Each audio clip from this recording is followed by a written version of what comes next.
Je reçois aujourd'hui les partis politiques de l'opposition. Demain, j'envisage de rencontrer les chefs traditionnels et les guides religieux. Et jeudi, ce sera donc la société civile, avec également les jeunes, les associations des jeunes et des femmes. Alors, l'objectif visait d'enrichir notre réflexion et de prendre en compte les observations des uns et des autres. En bref, essayer de développer un consensus.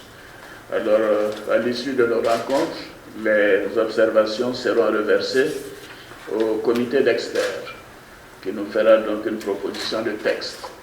Et c'est ce texte qui sera examiné d'abord par le Conseil de gouvernement, présidé par le Premier ministre.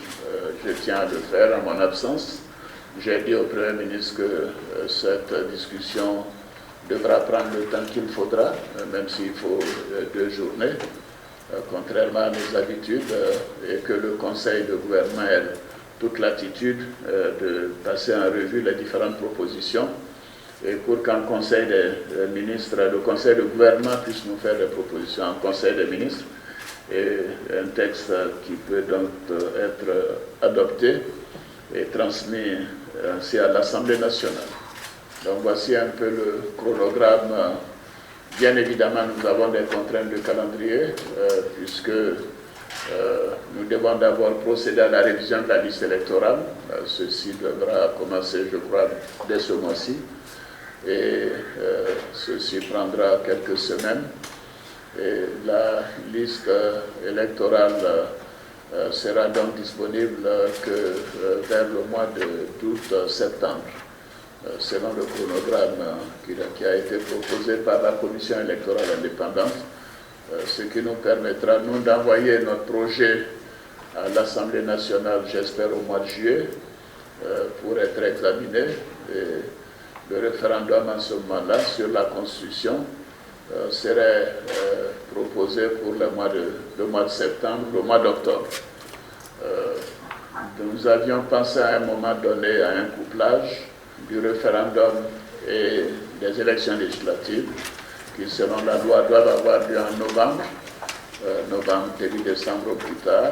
Mais après les discussions avec les uns et les autres, il a été proposé que nous puissions donc séparer les deux scrutins.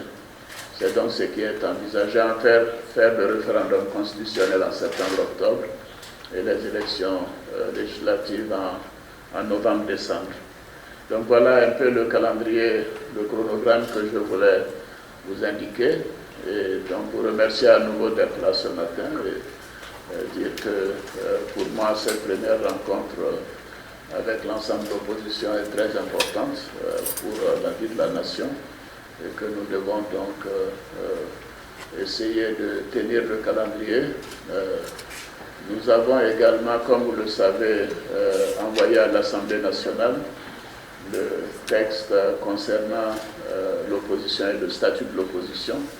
Je pense que l'Assemblée examine ce texte déjà et que d'ici la fin de la session, nous aurons donc un texte qui sera donc, pourra être promulgué au journal officiel.